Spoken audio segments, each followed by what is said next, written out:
Bonjour à tous, aujourd'hui je voudrais vous parler d'un article qui est paru dans le média Ice, un média allemand qui nous explique que Nanolith va abandonner les produits compatibles avec Thread. Et je dois vous avouer que cette nouvelle est hyper surprenante car justement Thread c'était censé devenir la technologie d'avenir en domotique, celle qui allait fonctionner avec Matter justement.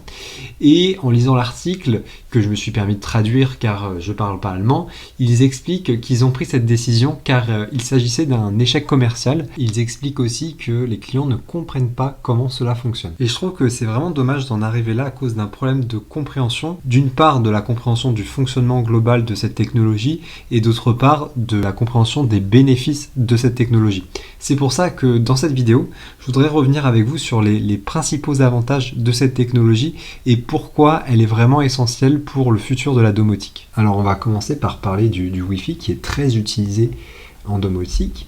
En fait, aujourd'hui, le Wi-Fi fonctionne sur ce qu'on appelle un réseau en étoile, c'est-à-dire que tous les appareils se connectent à un seul point central, souvent notre box internet. Il faut savoir que les box internet peuvent accepter un nombre limité de connexions. Pour les plus performantes, ce nombre est d'environ 50 appareils. Au-delà de cette limite, vous risquez d'être bloqué pour l'ajout de nouveaux accessoires connectés. Et en plus, plus vous ajoutez d'appareils sur le réseau, plus vous allez dégrader les performances globales de votre réseau, ce qui affecte aussi les autres appareils, par exemple votre ordinateur ou votre téléphone. Pour pallier à ce problème, Thread utilise une technologie différente qu'on appelle réseau maillé. Et dans un réseau maillé, chaque appareil ne se connecte pas à un unique point, mais à plusieurs autres appareils du réseau. Cela crée un maillage et les données peuvent circuler par différents chemins.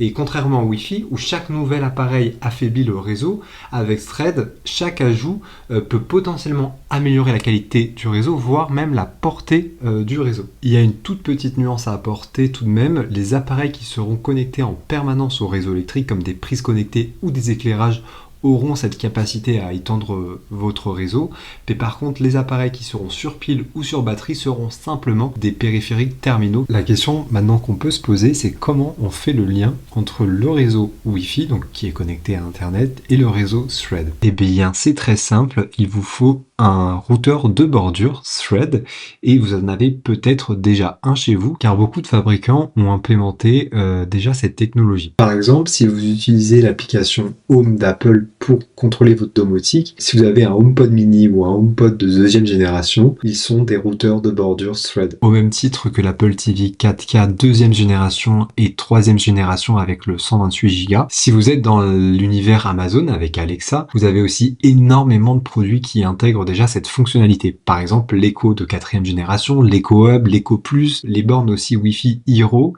à partir de l'Hero 6. Et si vous utilisez l'environnement Google, vous avez des produits tels que le Nest Hub, le Nest Hub Max ou les bornes Wi-Fi Nest Wi-Fi Pro et Wi-Fi classique qui peuvent supporter cette fonction. Et il y a même la toute dernière box TV de Google, la Streamer 4K, qui supporte cette fonction. Si vous êtes un habitué des protocoles réseau, le Thread peut vous sembler similaire au Zigbee. En effet, le Zigbee a le même fonctionnement en réseau maillé, mais le Thread va encore plus loin, notamment dans le nombre maximum d'appareils que l'on peut connecter.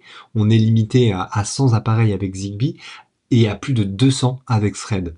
Thread a aussi un avantage énorme, c'est de fonctionner en IP natif. Sans rentrer dans les détails, cela veut dire que le protocole n'a pas besoin d'être traduit, ce qui évite une couche de complexité supplémentaire et potentiellement une incompatibilité avec certains systèmes. Voilà tout ce qu'il y avait à savoir sur cette technologie Thread. Donc il vous faut finalement un routeur de bordure et puis c'est tout. Tout va se faire finalement automatiquement, la gestion de réseau, vous n'avez rien à faire. Concernant les marques qui proposent des accessoires Thread, aujourd'hui il y avait 3 grandes marques, du coup Nanolith, Aqara et Eve. Malheureusement avec cette annonce de Nanolith, il ne va plus proposer de nouveaux produits Thread.